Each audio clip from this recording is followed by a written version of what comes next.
There is a specific, suffocating kind of humiliation reserved exclusively for those marrying into old money. It isn't always shouted or violently expressed. Usually, it is whispered over crystal wine glasses or handed down through quiet, devastating family traditions. For Clara, the ultimate insult came on a rainy Friday evening in Newport, Rhode Island. Her haughty mother-in-law pointed her toward a cramped, drafty guest room in the servants' wing, while her husband was ushered into a lavish master suite. They thought she was a nobody. They thought she would quietly accept her subjugation. They had absolutely no idea who she really was, or that she legally held the royal deed to the very floor they were standing on. Clara Cavendish always knew that marrying Nathaniel Brooks would be complicated. Nathaniel was the golden boy of the Brooks family, a Boston banking dynasty whose lineage could allegedly be traced back to the Mayflower, though they preferred to measure their worth by the size of their trust funds and the exclusivity of their country clubs. Clara, on the other hand, was an archivist and botanical illustrator. She lived a quiet, unassuming life, raised by her grandfather, Arthur, in a modest cottage in upstate New York after her parents passed away when she was young. When Nathaniel and Clara met at a charity gala in Manhattan, she was there, cataloging historical documents for the host. He was there to write a tax-deductible check. Their connection was immediate. Nathaniel was charming, seemingly weary of his family's suffocating expectations, and drawn to Clara's grounded, genuine nature. For the first 2 years of their relationship, they lived in a bubble in New York City. But a wedding ring changed the rules of engagement. Once Clara became a Brooks, she was no longer just a quirky girlfriend. She was an institutional liability. The matriarch of the family, Eleanor Brooks, made her disdain known from the moment she first laid eyes on Clara's unbranded vintage dress. Eleanor was a woman carved from ice and diamonds, whose social currency was built on exclusion. She spoke in veiled insults, weaponizing etiquette to make Clara feel small.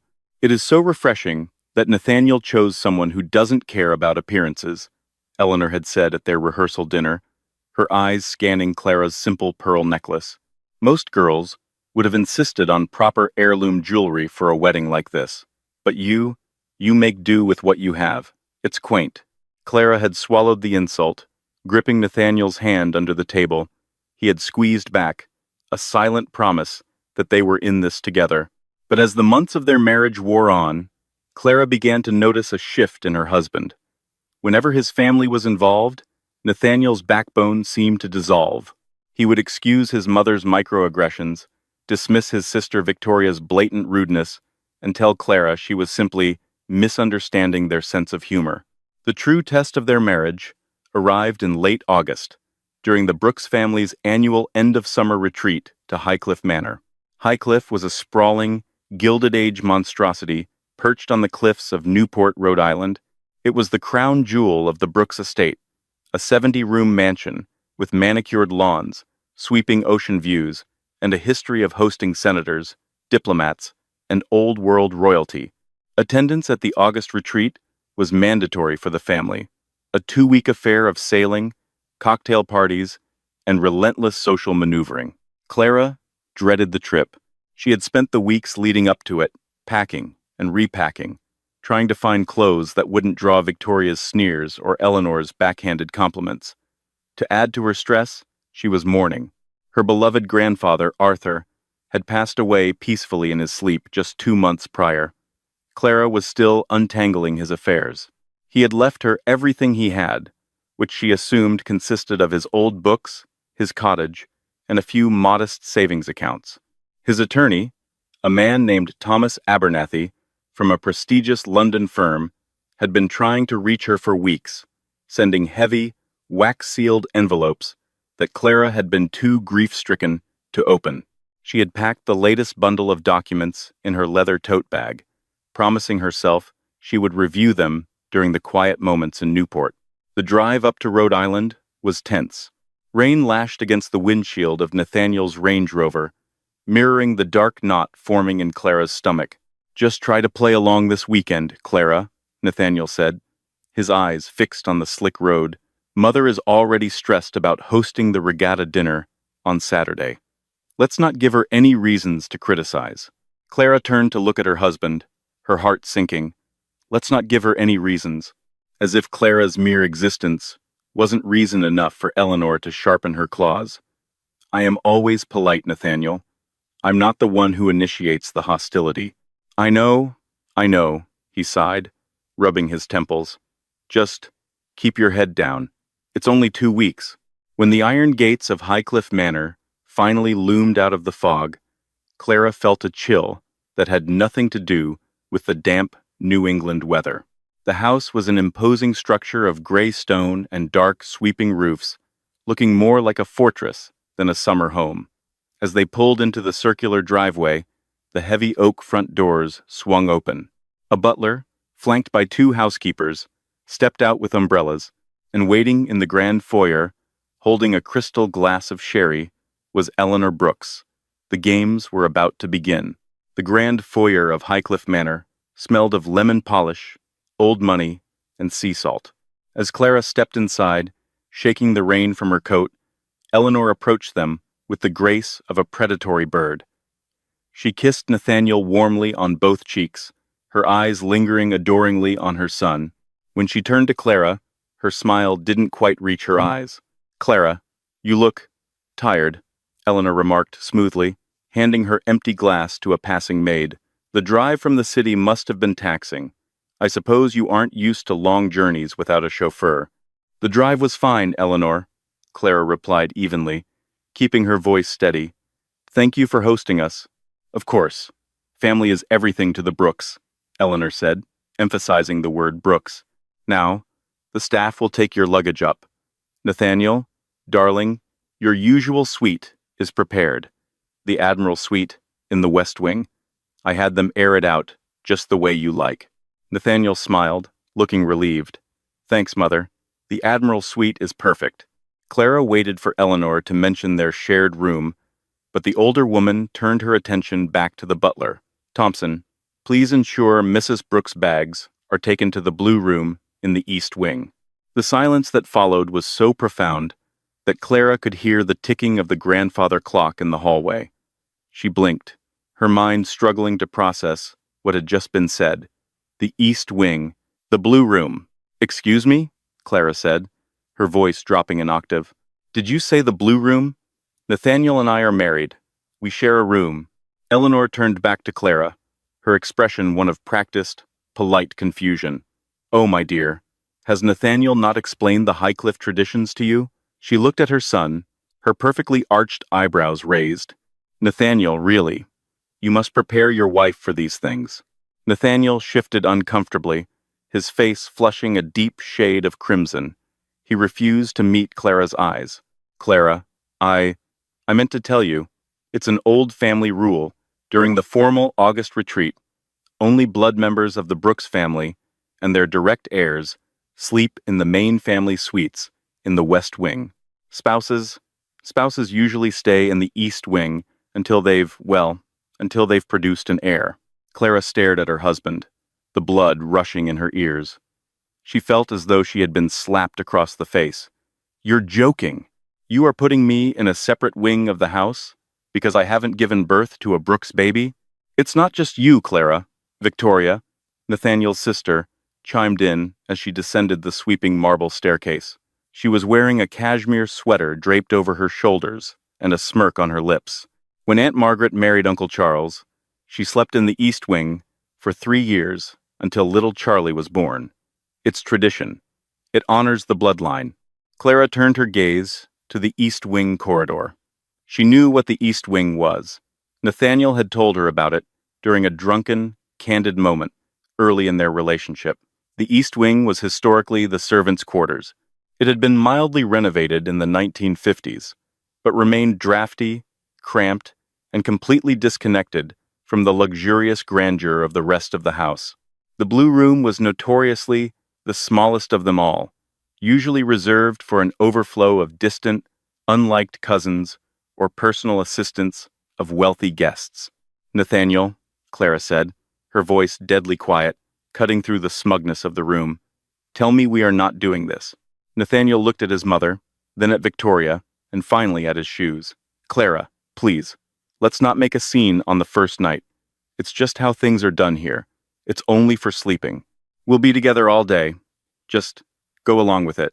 For me, the betrayal was a physical weight in Clara's chest.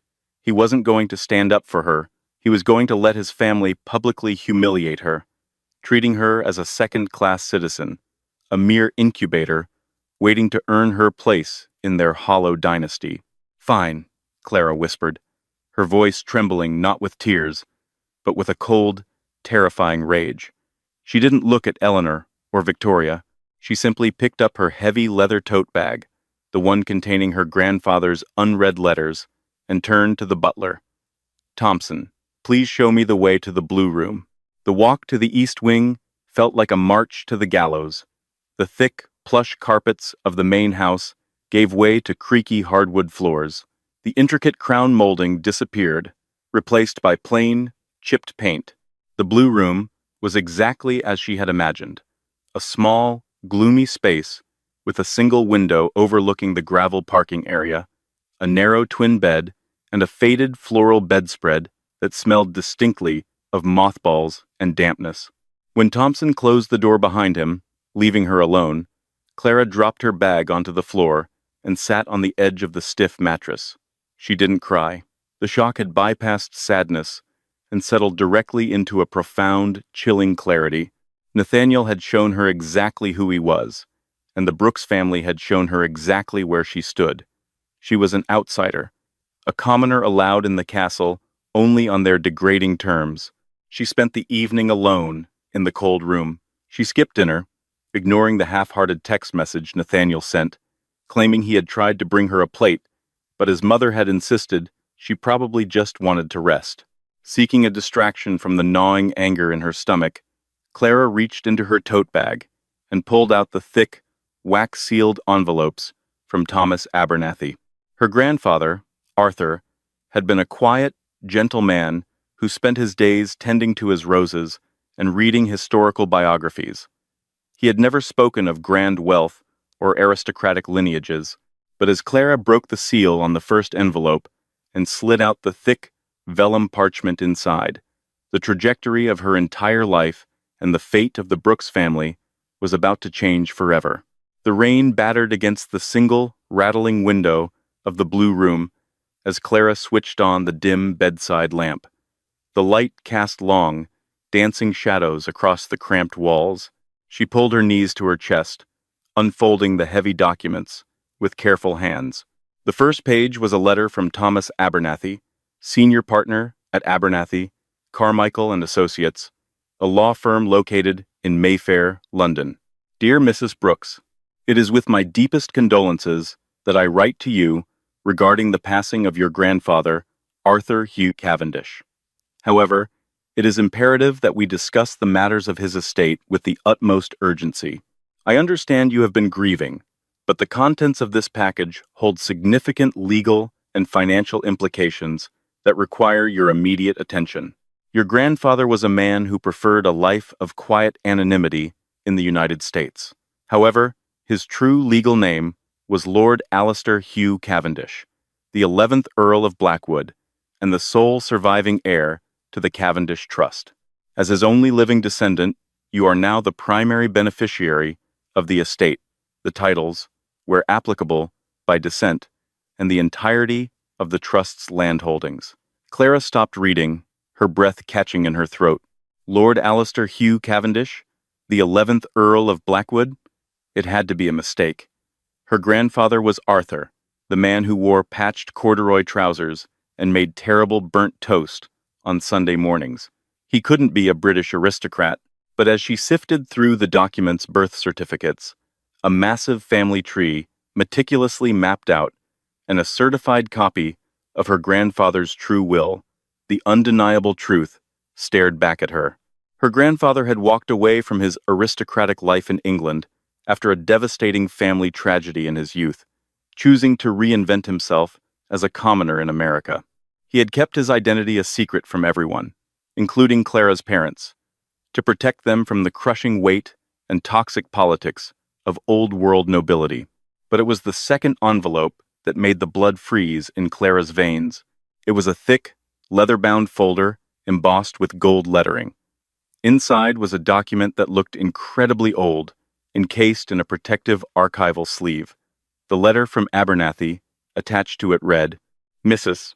Brooks, I must draw your specific attention to the holdings of the Cavendish Trust in North America. In the late 18th century, the Crown granted your ancestors several large tracts of coastal land in New England. While much of this was sold over the centuries, one specific parcel was retained and placed into a nine-year land lease in the year 1927. The leaseholder is a family by the name of Brooks. Clara's hands began to shake violently. She read the words again and again. The land in question encompasses the entirety of the Newport Peninsula Cliffs, specifically the 40-acre estate currently known as Highcliffe Manor. The Brooks family owns the physical structure of the home, but the ground it sits upon is the exclusive freehold property of the Cavendish Trust. You, Clara, are the sole owner of that land. Clara scrambled through the pages, her eyes darting across legal jargon, property lines, and historical maps. There it was, the Royal Land Grant, originally drafted in 1762, validated and converted into a modern trust agreement. And attached to the back was a copy of the lease agreement signed by Nathaniel's great-grandfather, Harrison Brooks. She read the terms of the lease, and a cold, sharp smile spread across her face. The 9-year lease was not a standard agreement. It had been signed during the Great Depression when the Brooks family was briefly desperate for liquidity. In exchange for a massive upfront payment from the Cavendish estate, the Brooks had surrendered the freehold of the land, leasing it back for a nominal fee of $1 a year. But there was a catch. The lease had a strict expiration date, September 1st, 2026, next week. According to Abernathy's notes, the Brooks family had been trying to contact the elusive Cavendish Trust for the past 5 years to renegotiate or purchase the land back before the lease expired. Because Arthur had instructed his lawyers to ignore all correspondence from the Brooks family, perhaps out of a desire to remain hidden, or perhaps because he simply didn't care the lease had gone unrenewed. If a new agreement was not signed by September 1st, the terms of the original contract dictated that the land and any permanent structures built upon it would legally revert to the complete ownership of the Cavendish estate. Clara looked around the miserable, damp blue room, the peeling wallpaper, the tiny bed. She thought of Eleanor's smug face. She thought of Victoria's cruel laughter. And, most painfully, she thought of Nathaniel, the man who had promised to love and protect her, sleeping comfortably in his luxurious Admiral suite, while she was banished to the servants' quarters like an unwanted stray dog. They paraded around Highcliffe Manor like kings and queens of their own universe, looking down their noses at her because she lacked a pedigree. They enforced archaic, humiliating rules to put her in her place. They didn't own Highcliffe. She did. Clara carefully folded the documents and placed them back into the leather folder. She didn't feel like crying anymore. The crushing weight of the humiliation had vanished, replaced by a quiet, vibrating power. She was Clara Cavendish, the granddaughter of the Earl of Blackwood, and the undisputed owner of the ground beneath Eleanor Brooks's expensive Italian leather shoes. She lay back on the uncomfortable twin bed, staring up at the water-stained ceiling. The weekend was just beginning.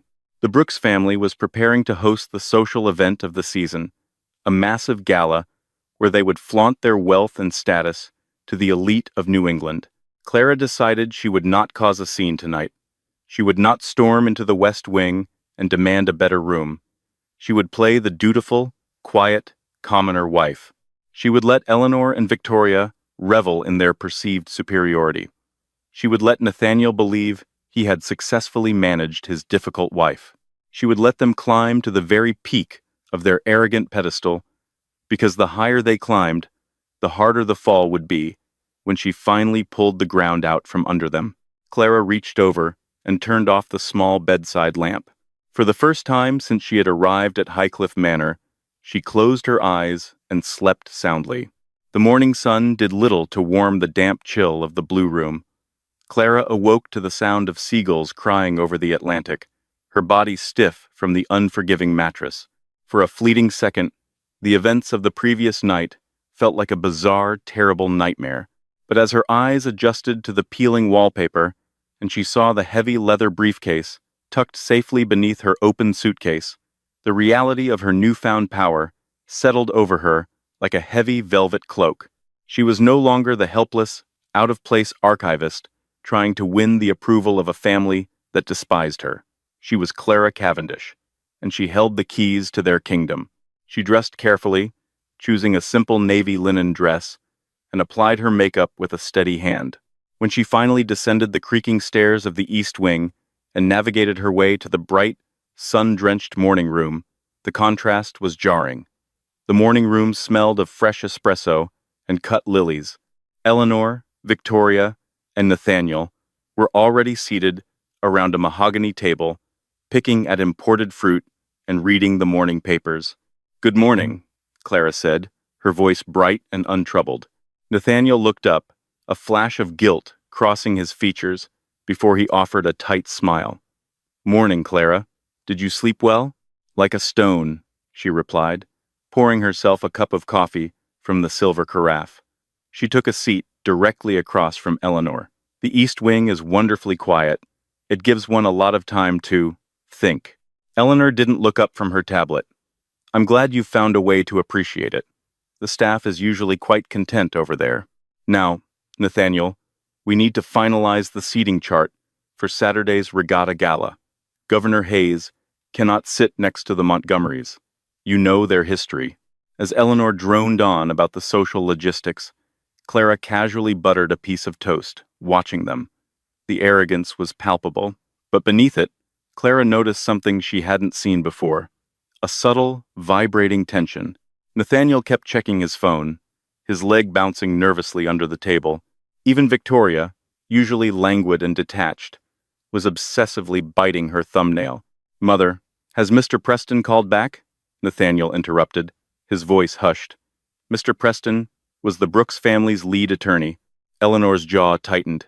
She shot a warning glance toward Clara, but Clara pretended to be entirely engrossed in her blackberry jam. "No, Nathaniel, he hasn't. But I refuse to ruin my morning worrying about bureaucratic incompetence. It will be handled. The Brooks family has held Highcliffe for generations. We aren't going to let some faceless, foreign trust fund push us around over a technicality." Clara took a slow sip of her coffee to hide her smile. A technicality. That was what they were calling the expiration of the 9-year land lease. "If they don't answer by Saturday midnight, it goes into default, Mother," Victoria snapped, dropping her pretense of calm. "Do you realize what that means? We could lose the grounds. We couldn't even walk out the front door without trespassing." "Keep your voice down, Victoria," Eleanor hissed, her eyes darting to Clara. "This is a private family matter." Clara wiped her mouth with a linen napkin and stood up, the picture of innocent oblivion. "Is everything all right? If you have family business to discuss, I can take my coffee out to the gardens. I wouldn't want to intrude on anything permanent." Nathaniel sighed, rubbing his face. "It's fine, Clara. Just some boring real estate paperwork regarding the estate's boundaries. Nothing you need to worry about." "All right," Clara said softly. "I'll be out on the cliffs if you need me." She walked out through the French doors, the sea breeze instantly whipping her hair around her face. Once she was safely out of earshot, standing at the very edge of the manicured lawn where it met the rugged Rhode Island cliffs, Clara pulled out her phone. She dialed the international number on Thomas Abernathy's letterhead. It rang twice before a crisp, British voice answered. "Abernathy, Carmichael, and Associates. Thomas Abernathy speaking." "Mr. Abernathy," Clara said, the wind threatening to steal her words. "This is Clara Brooks, or rather, Clara Cavendish." There was a sharp intake of breath on the other end of the line. "Lady Clara, thank heavens. I have been trying to reach you for weeks. Please accept my most profound condolences for your grandfather's passing.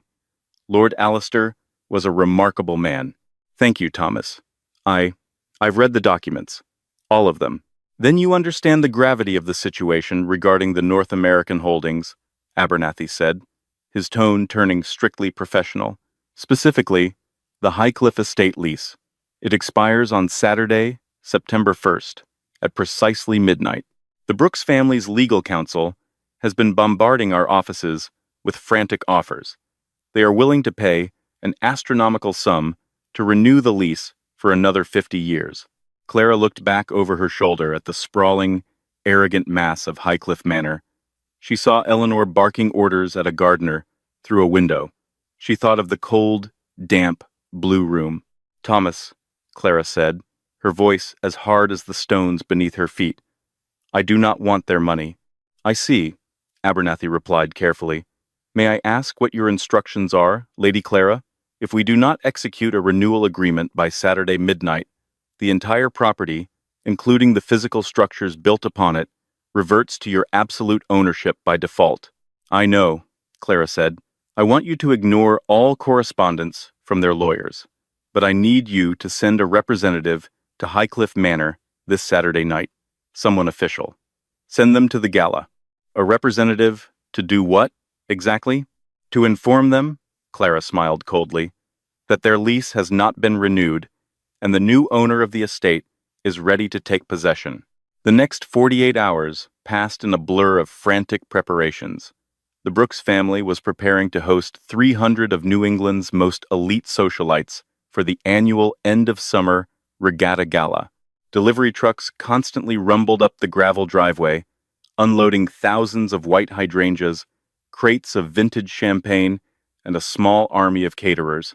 Throughout it all, Clara played her part flawlessly. She stayed out of Eleanor's way, nodded politely at Victoria's barbed comments about her quaint upstate upbringing, and accepted Nathaniel's half-hearted apologies for neglecting her. Nathaniel was a ghost, consumed by hushed phone calls and panicked meetings with his mother in the library. He had completely abandoned Clara to the isolation of the East Wing, only seeking her out when he needed to keep up the appearance of a happily married man in front of the staff. Saturday evening arrived with a heavy, oppressive humidity. Clara stood in front of the small, spotted mirror in the blue room, smoothing down the skirts of her gown. She had forgone the extravagant, sequined monstrosities that Victoria and Eleanor favored. Instead, she wore a vintage, floor-length gown of deep emerald silk that had belonged to her grandmother.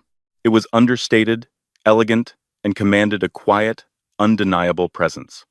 Around her neck, she wore a simple gold locket containing a picture of Arthur.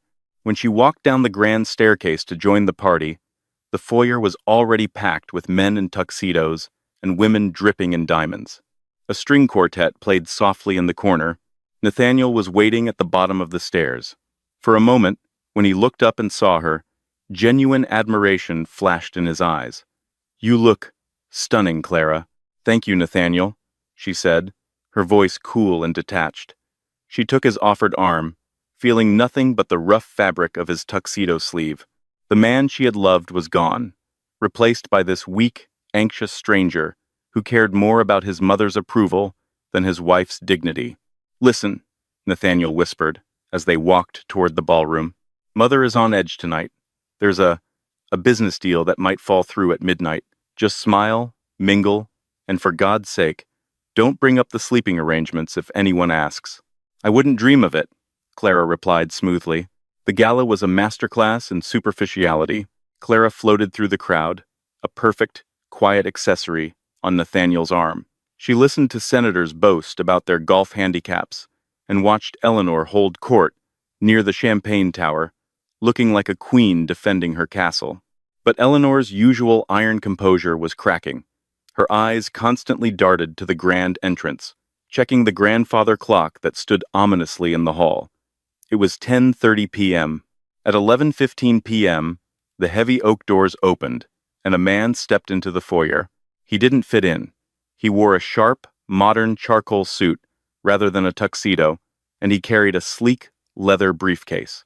He looked around the opulent room with an expression of mild, professional boredom. Clara watched from across the room as Eleanor spotted him. The matriarch's face went pale. She immediately grabbed Nathaniel's arm, digging her manicured nails into his sleeve, and hissed something in his ear. Nathaniel's eyes widened, and the two of them, along with Victoria, hastily made their way toward the newcomer.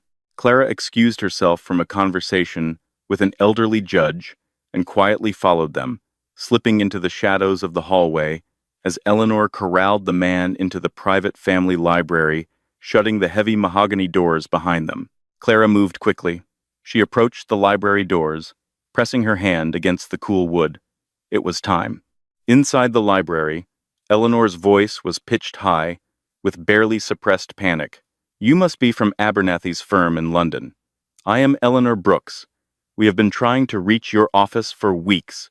We have the revised contracts ready, and we are prepared to wire the funds for the lease extension immediately. You're cutting it terribly close, Mr. Donovan," the man's voice replied smoothly. "Arthur Donovan, junior partner at Abernathy, Carmichael and Associates. And please, Mrs. Brooks, there is no need for panic. I am here to finalize the matters of the Cavendish Trust regarding the Highcliffe estate." "Thank God," Nathaniel breathed. "Do you have the paperwork? My lawyers are on standby to execute the wire transfer." "I'm afraid there has been a misunderstanding, Mr. Brooks," Donovan said, his tone chillingly polite. "I am not here to accept your money, nor am I here to renew the lease." A heavy, suffocating silence fell over the library. "Excuse me?" Eleanor's voice trembled. "What do you mean you aren't renewing? We are offering triple the market value for the land.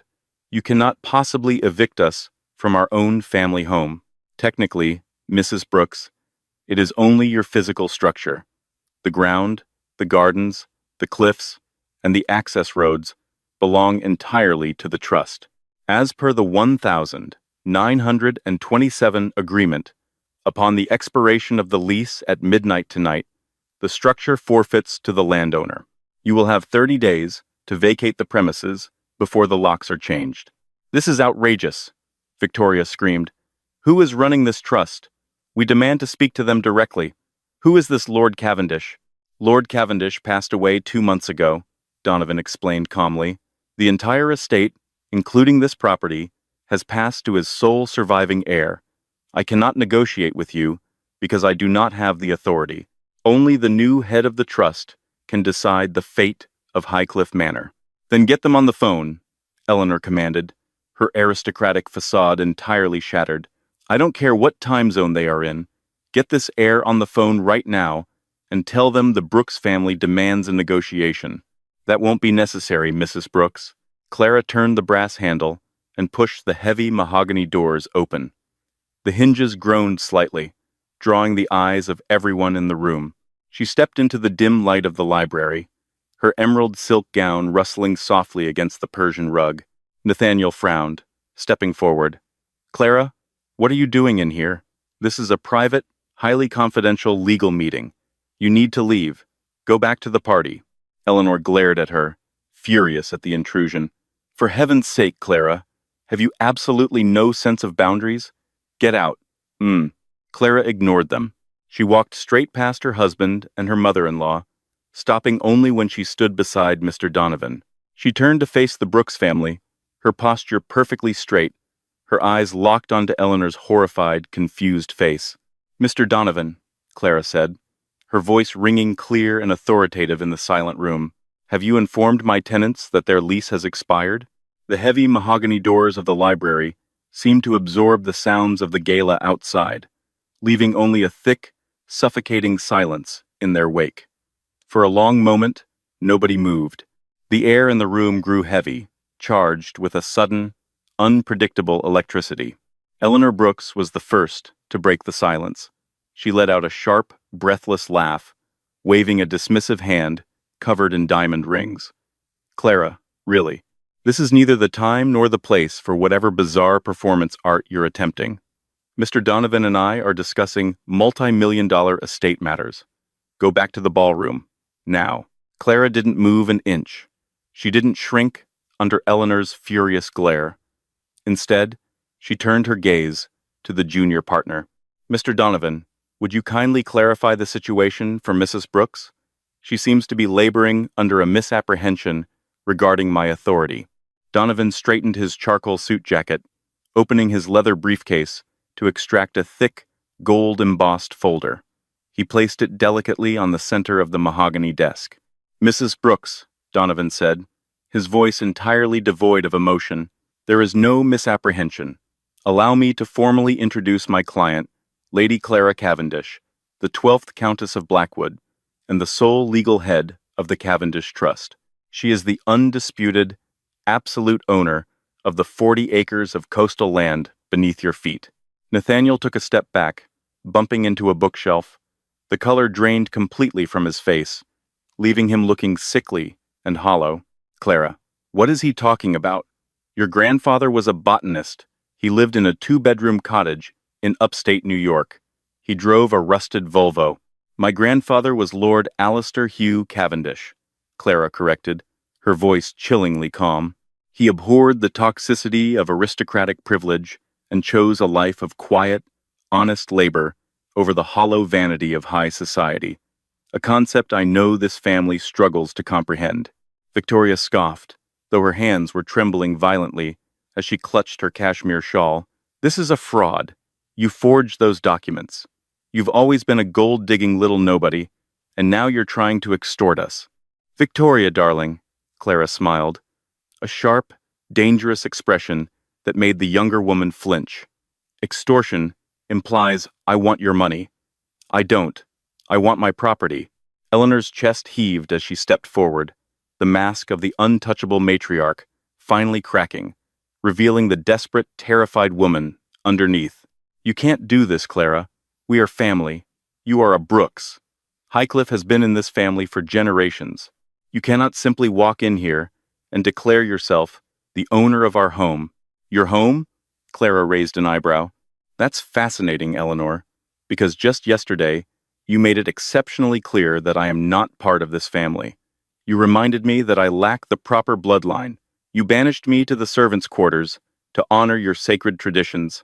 Clara took a slow, deliberate step toward her mother-in-law.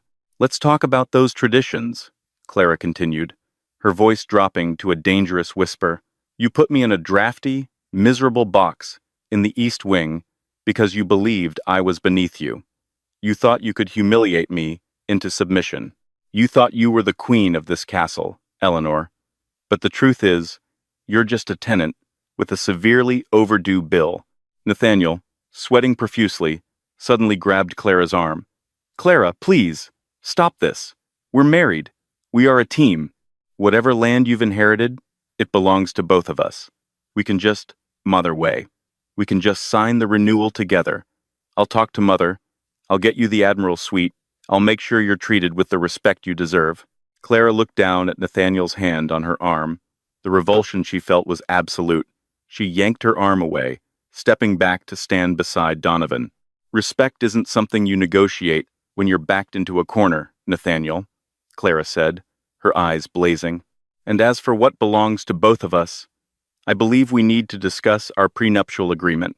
Eleanor gasped, her hand flying to her throat. "Yes," Clara nodded, her eyes locked on Eleanor. "The ironclad prenuptial agreement your mother forced me to sign 2 weeks before our wedding. Do you remember the terms, Nathaniel?" "I certainly do." Clara turned to Mr. Donovan, signaling him to continue. The lawyer pulled a single sheet of paper from his file. "According to the Brooks family prenuptial agreement, drafted by your own legal counsel," Donovan read aloud, "any and all inherited wealth, titles, landholdings, or trusts acquired by either party before or during the marriage remain the exclusive, undisputed property of the inheriting spouse. In the event of a divorce, the non-inheriting spouse is entitled to 0% of said assets." Donovan placed the paper on the desk. "Your mother drafted this to ensure Lady Clara could never touch a dime of the Brooks family fortune. Ironically, it has perfectly shielded the multi-billion-dollar Cavendish Trust from you." Nathaniel stumbled back, dropping into a leather armchair, as if his legs had given out. He buried his face in his hands. Eleanor was shaking violently now, her perfectly styled hair suddenly looking severe and haggard. "What do you want, Clara? Name your price. We will double the lease fee. We will give you a seat on the Brooks banking board. Just, please, you cannot evict us. The social scandal, it would ruin us." "Here is what is going to happen," Clara announced, completely ignoring Eleanor's pleas. She listed her terms with brutal efficiency. Asterisk, the default. At exactly midnight tonight, your 9-year lease expires. The land, and by the laws of the 1927 agreement, the physical structures built upon it, including Highcliffe Manor, will legally revert to the Cavendish Trust. Asterisk, the eviction. You have exactly 30 days to pack your belongings and vacate the premises. Mr. Donovan will oversee the transition. If you attempt to vandalize, strip, or damage the property, I will tie up your bank accounts in litigation for the rest of your natural lives. Asterisk, the gala. You will return to your party out there, you will smile, you will pour champagne, and you will pretend everything is perfectly fine until the last guest leaves. You will not ruin my house with your public weeping. 30 days? Victoria shrieked, tears of sheer panic ruining her mascara. Where are we supposed to go? Our Boston townhouse is being renovated. We have nowhere to put all our things. I hear the blue room in the East Wing is available, Clara said deadpan, though I wouldn't recommend the mattress. The heavy, brass pendulum of the grand hallway clock swung with a terrifying finality. Bong. The first strike of midnight reverberated through the thick mahogany walls of the library, cutting through the stunned silence like a gavel striking wood. Bong. Clara did not wait to watch the Brooks family disintegrate any further. She had delivered her verdict, and the execution of their vanity was no longer her concern. Turning her back on their pale, horrified faces, she let the heavy library doors click shut behind her. The sound severed her completely from the toxic labyrinth of their dynasty. As she walked back down the opulent main corridor, the juxtaposition of the house was almost cinematic. From the grand ballroom to her left, the lively, oblivious sounds of a string quartet playing a sweeping waltz spilled out into the foyer. 300 of New England's wealthiest socialites were currently sipping vintage champagne, laughing at terrible jokes, and wholly unaware that their haughty hosts had just been legally rendered homeless. Clara didn't pause to mingle. She bypassed the sweeping marble staircase, leading to the luxurious West Wing, the wing she was never deemed worthy enough to inhabit, and made her way down the narrow, uncarpeted hallway to the East Wing. When she stepped back into the blue room, the chill of the space hit her differently. Just hours ago, the peeling floral wallpaper, the drafty single-pane window, and the narrow, stiff twin bed had felt like a meticulously designed prison meant to break her spirit. Now, the room was nothing more than a temporary waiting area. The smell of mothballs and damp wood no longer held any power over her. Clara opened her scuffed leather suitcase on the miserable little bed and began to pack. She folded her modest linen dresses and soft cardigans with a methodical, soothing rhythm. A profound, buoyant lightness had taken root in her chest. The crushing, suffocating weight of trying to twist herself into a shape that the Brooks family might finally accept had vanished entirely. She was Clara Cavendish. She was exactly who she was supposed to be. The floorboards in the hallway groaned. A moment later, the cheap wooden door of the blue room pushed open. Nathaniel stood in the doorframe, looking as though he had physically aged 10 years in the span of 20 minutes. His expensive, tailored tuxedo hung awkwardly on his frame, his bow tie was undone, and his eyes were completely bloodshot. The arrogant, untouchable golden boy of Boston banking had been reduced to a frantic, trembling mess. "Clara, please," he choked out, stepping into the cramped space. He reached out, his hands hovering in the air as if he wanted to touch her, but was too terrified of the consequence. "Please, don't do this. Don't throw our entire marriage away over a petty, vindictive revenge. I know you're angry. You have every right to be angry, but we can fix this. I love you." Clara paused, her hands resting on a folded sweater. She looked at her husband, truly looked at him, stripping away the handsome charm and the familiar smile she had once fallen in love with. Beneath it all, she saw nothing but a frightened, spineless little boy who had spent his entire life hiding behind his mother's wealth and his family's manufactured prestige. "You do not love me, Nathaniel," Clara said softly. Her voice carried no malice, only a cold, clinical certainty. You loved the idea of a quiet, unassuming wife who would make you feel grounded, someone who wouldn't challenge your family's suffocating authority. You wanted an accessory, a pet. That's not true. I stood by you. You let me sleep in a servant's quarters, Nathaniel, she stated, her eyes locking onto his with an unyielding intensity. You watched your mother point me toward this damp, miserable box, and you nodded along. You drank vintage scotch in your luxurious Admiral suite, while I shivered under a moth-eaten blanket. You let your sister insult my upbringing. You let your mother degrade my very existence. And you only miraculously found your backbone the exact second you realized I held the royal deed to your inheritance. Nathaniel swallowed hard, tears finally spilling over his eyelashes. I was weak. I admit it, Clara. I was a coward. But we took vows, for richer or poorer. Remember? We are a team. Whatever land you've inherited, it belongs to both of us now. We can fire my mother's lawyers. We can sign the renewal together. You can have the master suite. We can rule Highcliffe together. Just you and me. Clara actually smiled. A tragic, hollow expression. You still don't get it. Respect isn't something you get to desperately negotiate when you're backed into a corner and staring down the barrel of an eviction notice. And as for what belongs to both of us, I suggest you reread the documents your mother so viciously forced upon me. Nathaniel blanched, the realization hitting him like a physical blow. Yes, Clara nodded, zipping her suitcase shut with a sharp, decisive sound. Eleanor's masterpiece of paranoia, the ironclad prenuptial agreement she made me sign 2 weeks before our wedding to ensure the gold-digging commoner could never touch a dime of the Brooks fortune. It clearly states that any inherited landholdings acquired by either party remain their exclusive, undisputed property in the event of a divorce. She dug your grave, Nathaniel. I am simply refusing to pull you out of it.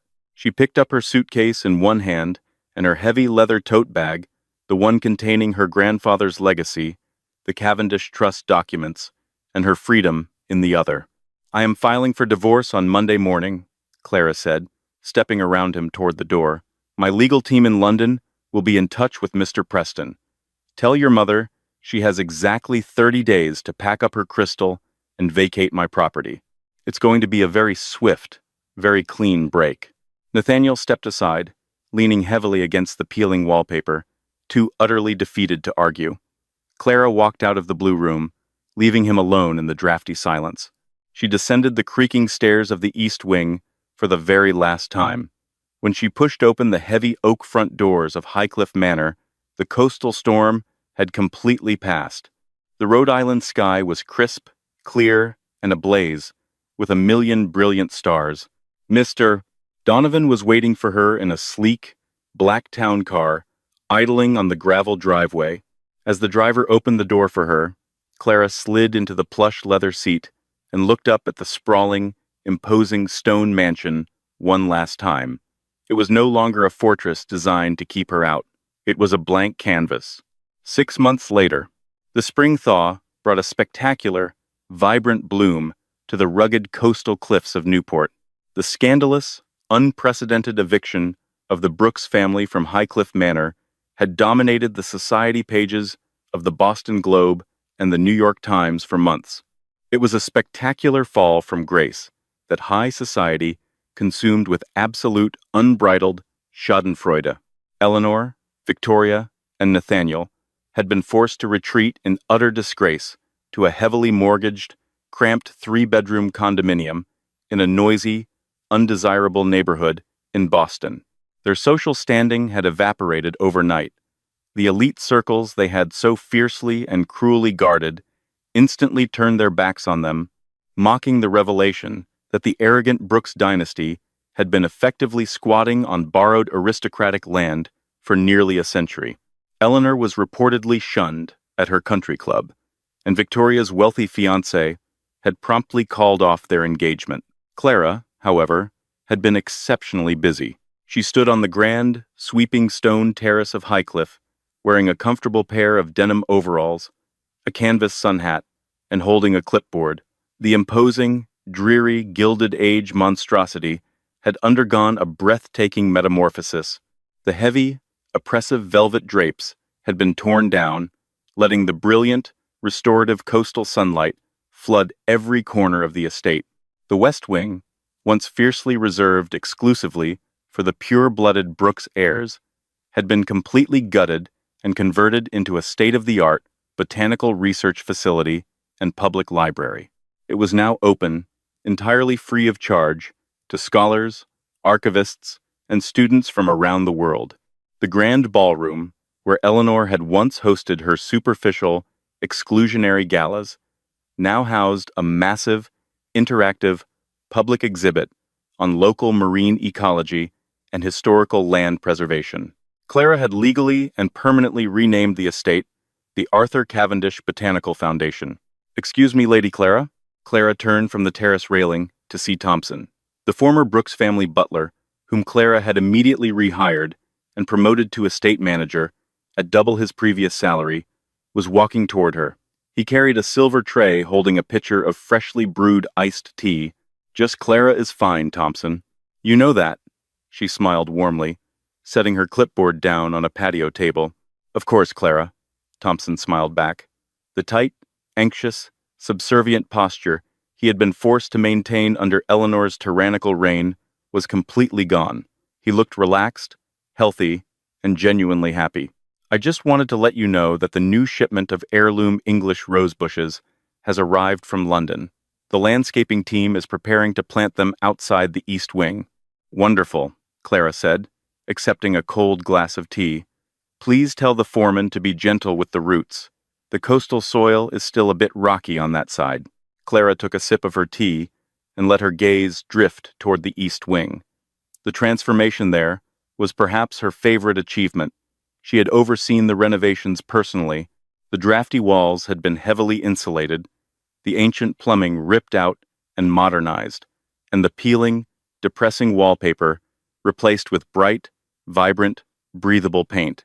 The cramped, degrading servant quarters had been turned into luxurious, welcoming guest suites for visiting artists and scientists. And the blue room was gone. Clara had knocked down the walls, separating it from the adjacent storage closets, expanding the space tenfold. In its place was Clara's personal botanical illustration and design studio. It featured massive, floor-to-ceiling bay windows that provided an unobstructed, sweeping view of the Atlantic Ocean. The space was warm, fiercely independent, and constantly filled with the rich scent of fresh potting soil, blooming hydrangeas, and watercolor paints. She took a deep breath of the salty sea air, the coastal breeze playfully ruffling the loose hair, escaping her sun hat. She had walked through the iron gates of Highcliffe Manor as an outsider, a commoner forced to sleep in the cold shadows of someone else's towering arrogance. She had been tested, belittled, and pushed to the very margins, but she had emerged as the master of her own extraordinary destiny. She had torn down a century-old legacy of exclusion and cruelty to build a future rooted in growth, light, and unquestionable, quiet power. Some families build their empires on vanity and the degradation of others. Clara Cavendish had decided to build hers on the firm, unyielding ground of truth, and as she looked out over the empire she had rightfully reclaimed, Clara decided that the view from the top had never been more beautiful. What an absolutely satisfying turn of events. Clara's journey from a belittled outsider to the master of the manor proves that true power doesn't come from loud arrogance, but from quiet strength and knowing exactly who you are. The Brooks family learned the hard way that entitlement is a fragile house of cards, easily blown away when the real owner comes to collect the rent. Clara, turning their snobby estate into a botanical foundation for her grandfather, is the ultimate classy revenge. If you loved watching Clara flip the script and serve this aristocratic family a massive dose of humble pie, please like this video, share it with anyone who loves a brilliant plot twist, and don't forget to subscribe for more incredible, real-life drama stories.